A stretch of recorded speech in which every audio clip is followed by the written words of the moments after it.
ने बातचीत के संकेत तो दिए, लेकिन क्लियर कट कहा है कि वो फिलहाल ना तो यूरेनियम के सौंपने को लेकर बात करेगा, ना ही परमाणु को लेकर कोई बात होगी।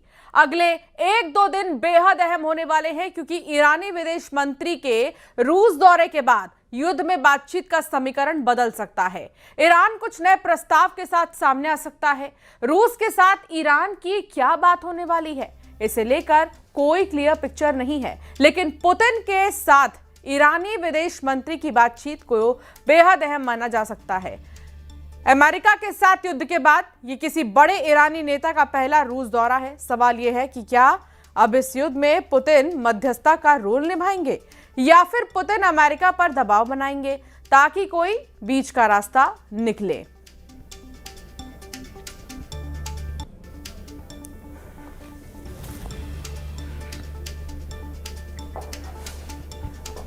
तो पाकिस्तान में जो बातचीत हो रही थी उसका नतीजा कुछ भी नहीं निकला, और मीडिएटर का रोल जो पाकिस्तान निभाना चाह रहा था उसमें वो सफल नहीं हो पाया। तो अब सवाल यह है कि क्या पुतिन की एंट्री होने वाली है। ईरान और अमेरिका के बीच पुतिन बात करने वाले हैं।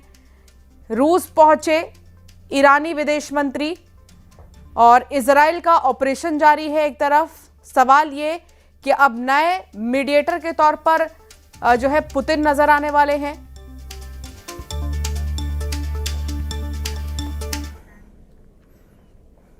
डोनाल्ड ट्रंप पर 2 साल में तीसरी बार जानलेवा हमला हुआ। आखिर कौन है वो लोग जो अमेरिका में ही ट्रंप को हटाना चाहते हैं। जिस तरह से 31 साल के शूटर कोल थॉमस एलन ने भेड़िया स्टाइल में ट्रंप को गोली मारने की कोशिश की, उससे अमेरिका की सुरक्षा और खुफिया एजेंसियों की पोल खुल गई है। खुद ट्रंप को समझ नहीं आ रहा कि उनकी जान ईरानी लेना चाह रहे हैं या फिर अमेरिकी।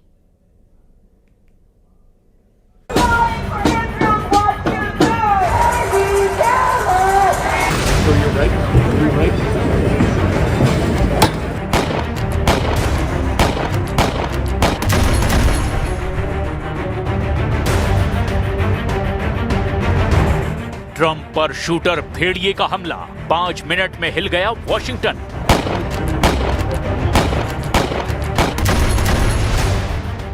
लगभग 80 की शराब लूटने में जुटे हुए थे। इन्हें देखकर ऐसा लग रहा था चाहे भले ही जान चली जाए, लेकिन शराब बचकर ना जाने पाए।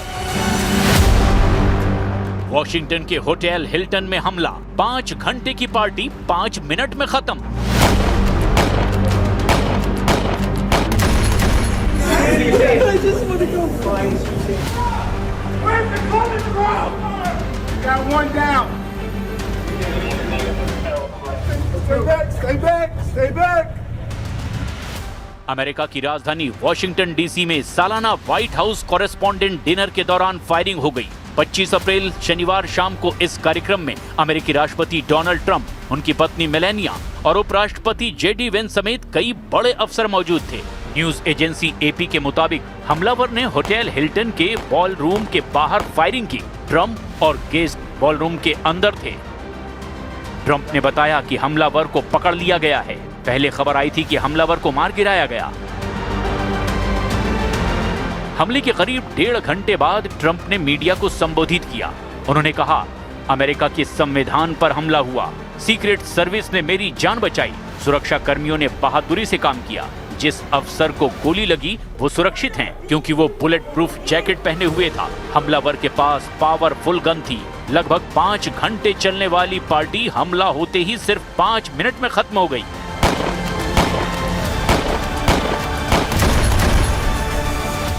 Charged a security checkpoint armed with multiple weapons, and he was taken down by some very brave members of Secret Service, and they acted very quickly. And have just released, for purposes of transparency, clarity, I've ordered it to be put out. You probably have it by now. Put out on Truth and put out on many other platforms. A tape showing the violence of this thug that attacked our Constitution. गोली की रफ्तार से shooter का हमला, 50 metre से बाल बाल बचे ट्रंप।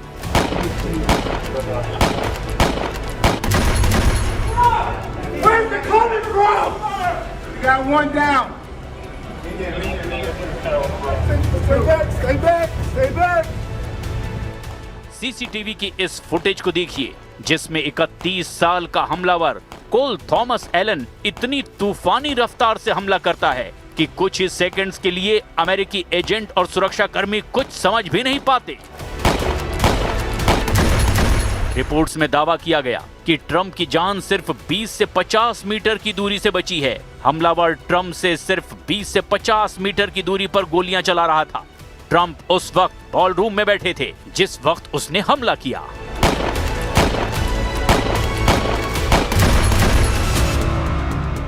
पच्चीस अप्रैल 2026 अमेरिकी समय के मुताबिक रात के 8:30 बजे थे। राष्ट्रपति ट्रंप स्टेज पर बैठे हुए थे। उस वक्त एक जादूगर कुछ कागजों के साथ उन्हें अपना जादू या यूं कहें कि हाथ की सफाई दिखा रहा था।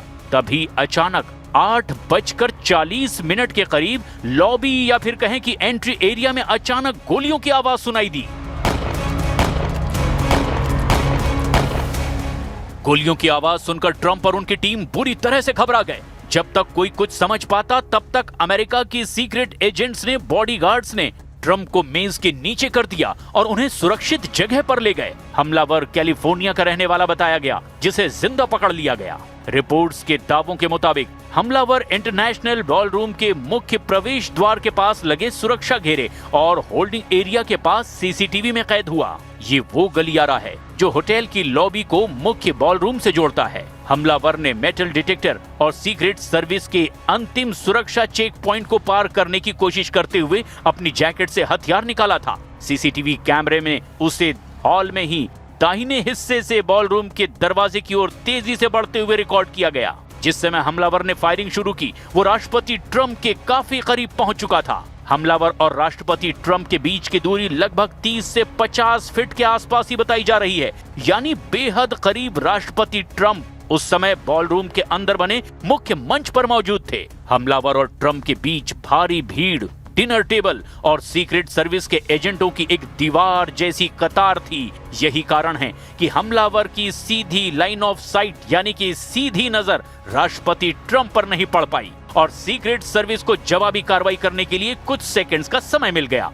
जैसे ही पहली गोली चली जो कि मंच से कुछ ही दूरी पर प्रवेश द्वार के पास हुई थी, सीक्रेट सर्विस के काउंटर असॉल्ट टीम यानी कि सीएटी ने तुरंत राष्ट्रपति को नीचे झुकाया और उन्हें मंच के पीछे के सुरक्षित रास्ते से बाहर ले गए। सीसीटीवी फुटेज में हमलावर को सुरक्षा कर्मियों से उलझते हुए और फिर तुरंत दबोचे जाते हुए भी देखा जा सकता है। सुरक्षा एजेंसियों और मीडिया रिपोर्ट्स के मुताबिक वॉशिंगटन हिल्टन की इस घटना को एक लोन वुल्फ अटैक के रूप में देख रहा है। लोन वुल्फ अटैक मतलब अकेले भेड़िए का हमला। सुरक्षा की भाषा में इसका इस्तेमाल तब किया जाता है जब कोई व्यक्ति अकेले ही किसी हमले की साजिश रचता है और उसे अंजाम तक पहुंचाता है। फिलहाल अभी की जानकारी के मुताबिक हमलावर किसी संगठन, आतंकी ग्रुप या किसी चरमपंथी विचार से जुड़ा नहीं बताया जा रहा। हमलावर के पास से बहुत ही ताकतवर शॉटगन, हैंडगन और चाकू भी बरामद हुआ है। सीक्रेट सर्विस के एजेंटों ने जवाबी कार्रवाई की और हमलावर को होटल के ही गलियारे में दबोच लिया। इस दौरान एक एजेंट को गोली लगी जो उसके बुलेट प्रूफ जैकेट पर लगी।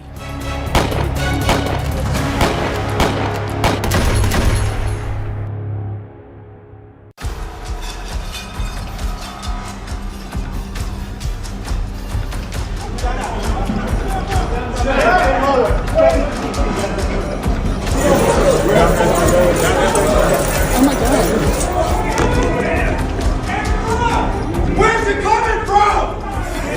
I just want to go find you. Target थे ट्रंप, 200 कैमरे, 2600 लोग गवाह। ट्रंप पर हुए सीधे हमले के पीछे गहरी साजिश और ईरानी कनेक्शन की बातें भी कही जा रही है। कुछ खबरों में दावा किया जा रहा है कि ट्रंप ने अपनी गिरती लोकप्रियता और नवंबर 2026 में अमेरिका में मिड टर्म इलेक्शंस को लेकर के अपने ऊपर खुद हमले की साजिश रची। अमेरिका में इस वक्त ट्रंप की लोकप्रियता में ऐतिहासिक रूप से गिरावट आ चुकी है। यह हमला ऐसे वक्त में ऐसी जगह पर हुआ जिसे देखकर गहरी साजिश की बू आ रही है। इस घटना को 200 कैमरों में कैद किया गया और 400 के करीब दुनिया भर के पत्रकार वहां मौजूद थे।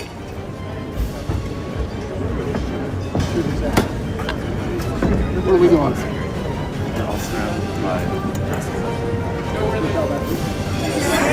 I just want to go find Tuesday. Washington के होटल हिल्टन में यह कार्यक्रम लगभग 4 से 5 घंटे तक चलने वाला था। हालांकि अमेरिका के समय के मुताबिक 25 अप्रैल को रात करीब 8:36 से 8:40 के बीच गोलीबारी की घटना की वजह से इसे बीच में ही रोकना पड़ा और राष्ट्रपति को सुरक्षित बाहर ले जाया गया। हम आपको ये भी बता दें कि इस डिनर को वॉशिंगटन का प्रॉम कहा जाता है, जहां सत्ता और मीडिया का बड़ा जमावड़ा जुटता है। ट्रंप की इस पार्टी में लगभग 2600 लोग आमंत्रित थे। इनमें राजनेता, मशहूर हस्तियां, सीक्रेट सर्विस एजेंट्स और पत्रकार भी शामिल थे। इसमें अमेरिका और दुनिया के लगभग सभी बड़े मीडिया हाउस मौजूद थे, जिनमें CNN, Fox News, AP, Reuters, Bloomberg, ABC news और न्यूयॉर्क टाइम्स जैसे मीडिया हाउस भी मौजूद थे। मेहमानों में उपराष्ट्रपति JD वेंस, विदेश मंत्री मार्को रूबियो, रक्षा मंत्री पीट हेग्सेथ और स्वास्थ्य मंत्री RFK जूनियर जैसे हाई प्रोफाइल लोग भी शामिल थे। क्योंकि एक बहुत बड़ा ग्लोबल मीडिया इवेंट था, इसीलिए यहाँ पर एवरेज से ज्यादा व्यापक इंतजाम थे। हॉल के भीतर और रेड कारपेट पर लगभग 100 से ज्यादा पेशेवर कैमरे मौजूद थे। C-SPAN इस पूरे कार्यक्रम का लाइव प्रसारण कर रहा था, इसीलिए उनके कई मल्टी कैमरा सेटअप यहाँ लगे हुए थे। कार्यक्रम में सैकड़ों फोटो जर्नलिस्ट और वीडियो कैमरामैन मौजूद थे। हर बड़े मीडिया हाउस की अपनी एक टीम वहां तैनात थी। इसके अलावा एक विशेष व्हाइट हाउस प्रेस पूल भी वहां सक्रिय था, जो राष्ट्रपति की हर गतिविधि को करीब से रिकॉर्ड करता रहा। यही कारण है कि जैसे ही गोलीबारी हुई, लगभग हर एंगल से उसकी फुटेज और तस्वीरें तुरंत दुनिया के सामने आ गई। मेहमानों ने भी अपने मोबाइल फोन से उस समय की अफरा तफरी को रिकॉर्ड किया था। 2600 मेहमान और 200 लोगों ने इस हमले को देखा। इसके खौफ को महसूस किया बहुत करीब से। He seemed just like a completely average guy. I mean, I never would have expected anything like this out of a guy like this. Like, it's really just bizarre. Like, I can't believe it. वो पीछे से आई तो मैंने पीछे turn किया तो देखा कि सीक्रेट सर्विस के एजेंट्स हैं, वो एक भाग रहे हैं। और जब मैं उधर राष्ट्रपति ट्रंप की तरफ देखा तो एकदम से उन्होंने राष्ट्रपति को घेर कर उनको वहाँ से निकाल रहे थे। तो चूंकि हमलावर को लोन वुल्फ बताया जा रहा है, इसीलिए बहस इस बात पर छिड़ गई है कि क्या चुनावी रैलियों में होने वाली बयानबाजी लोगों को इस हद तक के उकसा रही है कि वो अकेले ही हमला करने के लिए निकल पड़ते हैं। इधर ट्रंप ने ये भी संकेत दिया कि ये हमला उनकी विदेश नीति, जैसे कि ईरान के खिलाफ उनका रुख, उसे प्रभावित करने की कोशिश हो सकती है, जिसे वे चुनाव में अपनी मजबूती दिखाने के लिए इस्तेमाल कर सकते हैं। अब देखना यह होगा कि इस हमले को लेकर और क्या क्या खुलासे होते हैं।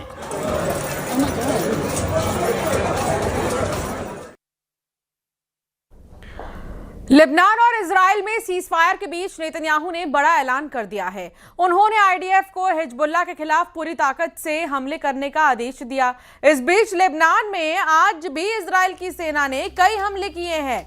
लेबनान सरकार के मुताबिक इन हमलों में कम से कम 4 लोगों की मौत हो गई है और उधर हिजबुल्लाह ने पलटवार करते हुए उत्तरी इजराइल में रॉकेट और ड्रोन से अटैक किया है। इजराइल और लेबनान में जंग के बीच ईरान से बड़े युद्ध की आशंका बढ़ गई है।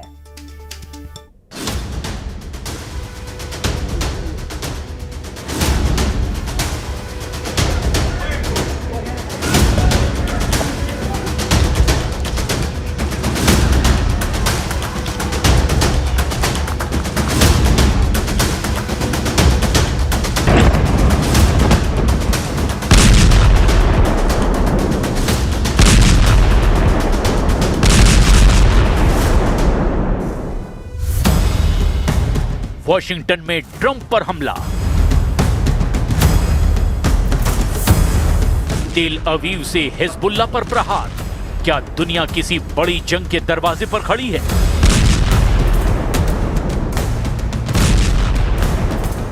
या ट्रंप पर हमले के बाद नेतन्याहू सबसे बड़ा पलटवार करने जा रहे हैं?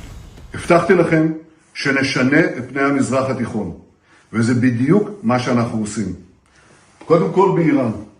הייתה לי שיחה מצוינת עם הנשיא טראמפ. הוא לוחץ את איראן חזק מאוד, גם כלכלית וגם צבאית. क्या ये सिर्फ इत्तेफाक है या किसी बड़े खेल की शुरुआत? अमेरिका की राजधानी वॉशिंगटन डीसी, एक हाई प्रोफाइल गाला डिनर, दुनिया की सबसे ताकतवर राजनीति का मंच, और अचानक गोलियों की आवाज से हड़कंप मच गया। चारों तरफ अफरा तफरी फैल गई। निशाने पर अमेरिका के राष्ट्रपति डोनाल्ड ट्रंप थे। No, I mean, he was a guy who looked pretty evil when he was down. You know, they had him down. He was fighting hard. He was in my opinion, a sick person. इस हमले की खबर पूरी दुनिया में सनसनी की तरह फैल गई और ठीक उसी वक्त इजराइल से बहुत बड़ा ऐलान कर दिया गया। लेबनान में हिजबुल्लाह के ठिकानों पर पूरी ताकत से हमला करें। सीज फायर के बाद भी इजराइल और हिजबुल्लाह में भीषण जंग चल रही है। दक्षिणी लेबनान में गोलीबारी जारी है। इजराइल की सेना ने दावा किया कि उन्होंने हिजबुल्लाह की तरफ से दागे गए एक रॉकेट और ड्रोन अटैक को नाकाम कर दिया, जबकि दूसरा रॉकेट खुले मैदान में गिरा। हिजबुल्लाह ने आईडीएफ पर हमले के लिए फाइबर ऑप्टिक गाइडेड एफपीवी का इस्तेमाल किया, यानी ऑपरेटर ड्रोन की नाक पर लगे कैमरे से लाइव वीडियो देख रहा था। खास बात यह है कि इस ड्रोन के पीछे एक छोटा स्पूल लगा होता है जिसमें बहुत पतला फाइबर ऑप्टिक केबल लिपटा रहता है। जैसे जैसे ड्रोन आगे उड़ता है, केबल खुद ब खुद खुलता चला जाता है। फाइबर ऑप्टिक की वजह से इसके सिग्नल को जैम करना मुश्किल होता है। इजराइल ने इसे सीज फायर का उल्लंघन बताते हुए दक्षिणी लेबनान में कई जगह हिजबुल्लाह के टारगेट पर हमले किए और दावा किया कि उसने हिजबुल्लाह के कई लड़ाकों को मार गिराया। अब नेतन्याहू ऐलान कर रहे हैं कि पूरी ताकत से हिजबुल्लाह के खिलाफ लड़ाई लड़ेंगे। क्या ये सिर्फ एक संयोग है या दुनिया की दो बड़ी घटनाएं किसी एक ही धुरी से जुड़ी हुई हैं? एक तरफ अमेरिका के अंदर ट्रंप पर हमला, दूसरी तरफ मिडिल ईस्ट में युद्ध का विस्तार। क्या ये संकेत हैं कि वैश्विक स्थिरता टूट रही है? एक तरफ लेबनान से इजराइल पर लगातार दबाव बन रहा है। नेतन्याहू ने साफ कर दिया है कि अब जवाब सीमित नहीं होगा, पूरी ताकत से होगा। एक बार नहीं, दो बार अमेरिका में ट्रंप की मौजूदगी में इजराइल और लेबनान के बीच सीज फायर पर समझौते हुए। दोनों देशों ने एक दूसरे की शर्तों को सम्मान दिया, लेकिन इजराइल ने हिजबुल्लाह के बहाने लेबनान के खिलाफ मोर्चा खोल दिया। सीज फायर से पहले और उसके बाद तक दक्षिणी लेबनान में इजराइल का ऑपरेशन ऑन है। आखिर इसका मतलब क्या है? नेतन्याहू हिजबुल्लाह के खिलाफ लेबनान पर एयर स्ट्राइक करेंगे या मिसाइल हमले को एक्टिव करेंगे या फिर फुल स्केल बॉर्डर पर ग्राउंड ऑपरेशन शुरू करेंगे?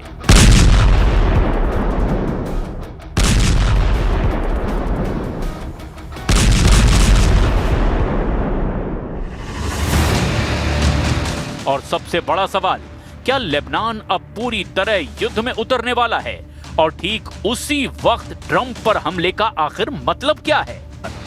क्या इस हमले के पीछे कोई इंटरनेशनल लिंक है? क्या मिडिल ईस्ट की ताकतें इसमें शामिल हो सकती हैं? या ये अमेरिका के अंदरूनी संघर्ष का हिस्सा है? और सबसे अहम सवाल, अगर अमेरिका अस्थिर होगा तो क्या इजराइल और ज्यादा आक्रामक हो जाएगा? इस वक्त जंग को लेकर आखिर क्या सिनेरियो बन रहा है? ईरान एक्टिव है, हिजबुल्लाह भी सुपर एक्टिव है, इजराइल आक्रामक है और अमेरिका खुद संकट में घिरा है। क्या ये वही स्थिति है जहां से बड़ी जंग शुरू होती है?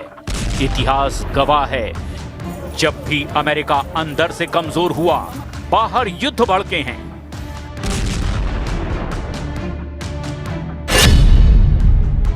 ईरान, इजराइल, अमेरिका के बीच सीज फायर है, लेकिन तनाव चरम पर है। लेबनान के मोर्चे पर इजराइल से सीज फायर के बाद भी हिजबुल्लाह और इजराइल की सेना आईडीएफ एक्टिव है। स्ट्रेट ऑफ हॉर्मुज पर फिलहाल कोई जंग नहीं, लेकिन ईरान और अमेरिका की नाकेबंदी जारी है।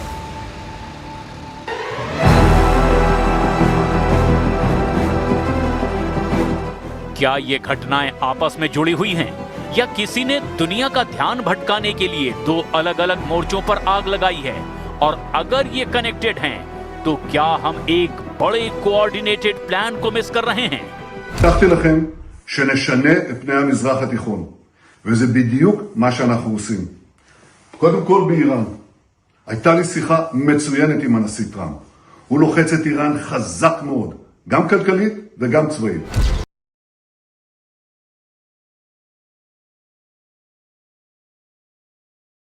एक नए टकराव के पैटर्न में घुस चुकी है।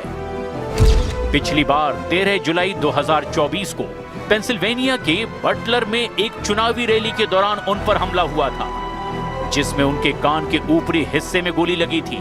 अब वॉशिंगटन डीसी के एक होटल में उन पर हमला हुआ। पिछली बार जब हमला हुआ तो ट्रंप गुस्से में थे। उन्होंने हमलावर का स्टेज से ही चीख कर जवाब दिया। इस बार वो सीधे टेबल के नीचे हुए और सीक्रेट सर्विस के जवान उन्हें रेस्क्यू करके ले गए। पिछली बार जब हमला हुआ तो वो राष्ट्रपति चुनाव की रेस में सबसे आगे थे। हमले के कुछ महीने बाद ही वो दूसरी बार अमेरिका के राष्ट्रपति बने। लेकिन इस बार जब हमला हुआ तो वो ईरान के साथ सीधी जंग में उतरे हुए हैं। इस जंग में इजराइल को छोड़कर कोई भी देश सीधे उनके साथ नहीं खड़ा है। ईरान से डील करने के लिए वो पाकिस्तान तक का सहारा ले चुके हैं, लेकिन उनकी बात नहीं बनी। हॉर्मुज का संकट जस का तस बना हुआ है। ईरान अमेरिका के आगे झुकने को तैयार नहीं है।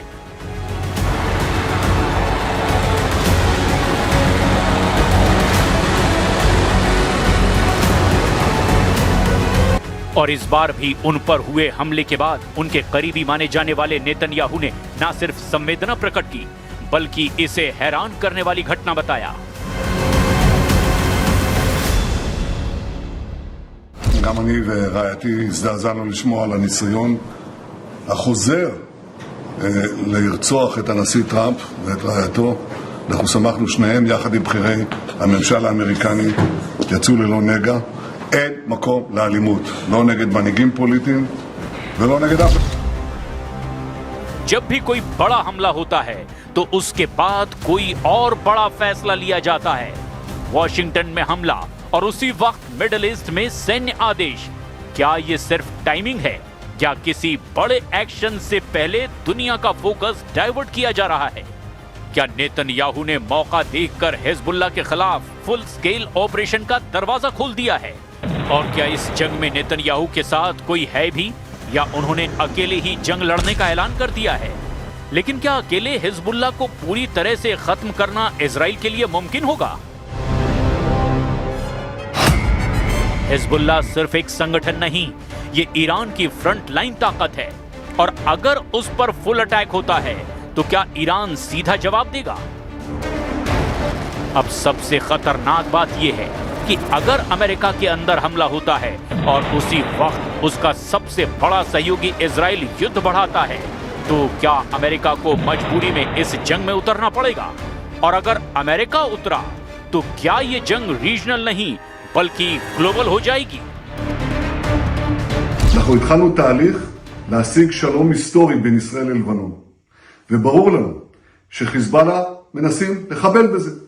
אנחנו שומרים על חופש פעולה מלא נגד כל איום, גם איומים מתהווים. תקפנו אתמול, תקפנו היום, אנחנו נחושים להחזיר את הביטחון לתושבי הצפון. नेतन्याहू पहले ही कह चुके हैं कि मिडिल ईस्ट का नक्शा बदलना है, तो क्या ये वही प्लान है?